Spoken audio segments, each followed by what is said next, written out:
What's up, everybody, and welcome back to another movie review. I'm Chase Lee, and the movie I want to take a look at right now is You Go Bernadette. Now, this one comes from Annapurna Pictures. It is directed by Richard Linklater, and this one stars Kate Blanchett as the title character, Bernadette Fox, and she's an architect, one of the few women in this field, and she has made her stamp in the industry. She's regarded as one of the best, and she was at the top of her game. And then she had a daughter, and so she really wanted to focus on her family, developing a relationship with her daughter, and just being a part of her family 24/7, and taking that avenue in life and putting her career on the back burner. So she's lost her creativity a little bit, her passion for architecture, and there's something that kind of like sparks her interest in it once again, once there's a special that's made on her life and her career, and she wants to get back into it. So she doesn't really know how to do it. Like, she's definitely a different person than she was, 20 years ago, and so she has to find out who she is as a person, find that creative spark once again, and take that leap of faith to go do that. And so she takes a trip to Antarctica to try to find that self-discovery once again. That's basically your movie. I mean, there's really nothing more to it. It's based on a novel. Didn't read the novel, so I'm judging it slowly on the movie and how it is delivered. So a couple things going into the movie beforehand. The trailer itself didn't really win me over. I was like, it looks solid, I guess. Kate Blanchett is one of the best of all time. She can make any movie work. Billy Crudup is in it as her husband. Drew DeGreer pops up in it, Lawrence Fishburne. Richard Linklater's got some connections. He knows how to pull in some actors for his project because he's got that clout. So the trailer was just kind of like whatever. Richard Linklater is a name for me. He is a name to where if you slap his name as director on any movie, I want to check it out.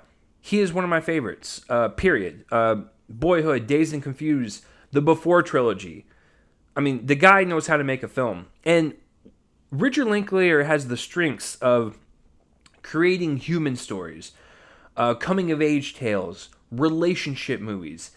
That is where his bread and butter is at, is making these movies that have these deep human connections and relatability that we can see ourselves in, and really kind of connect to on that level. And so he's really good at doing that.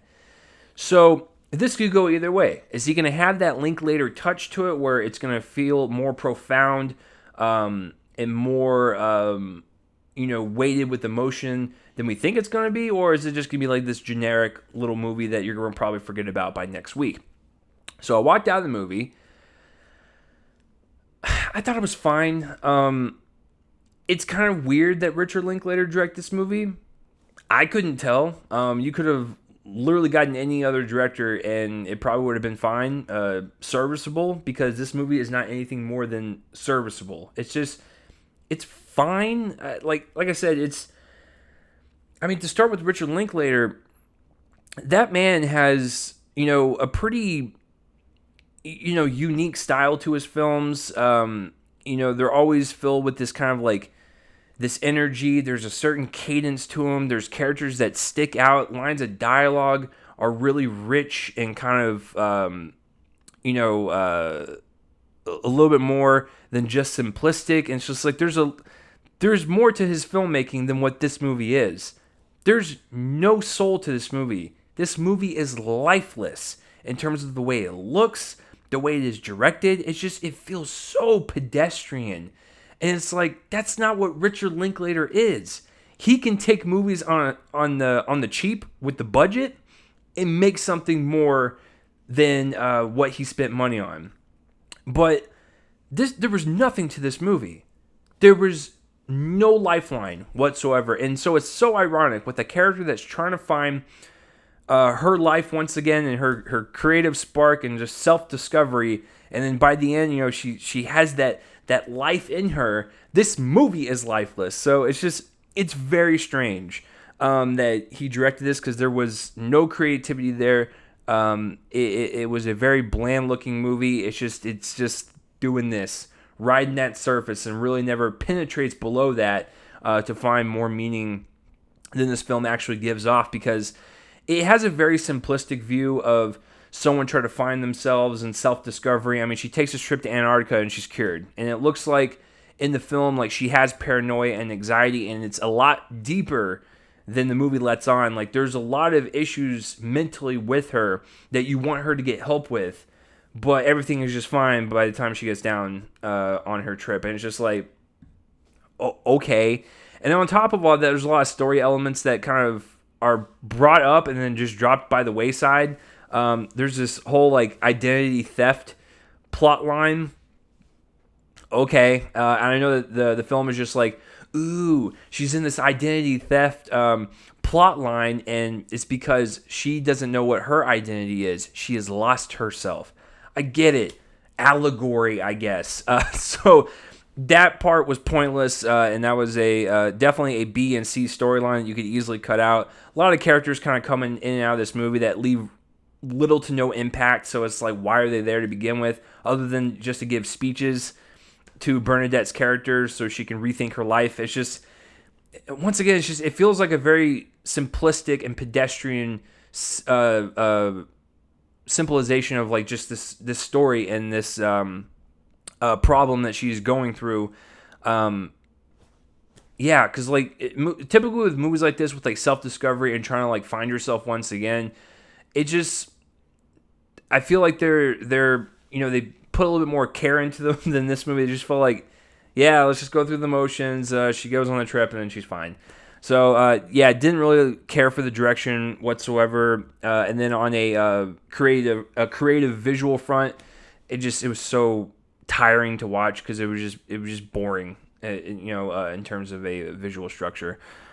But I will say though, after all that is said and done, what really makes this movie is Cate Blanchett. She is great in this movie because she is one of the greatest of all time.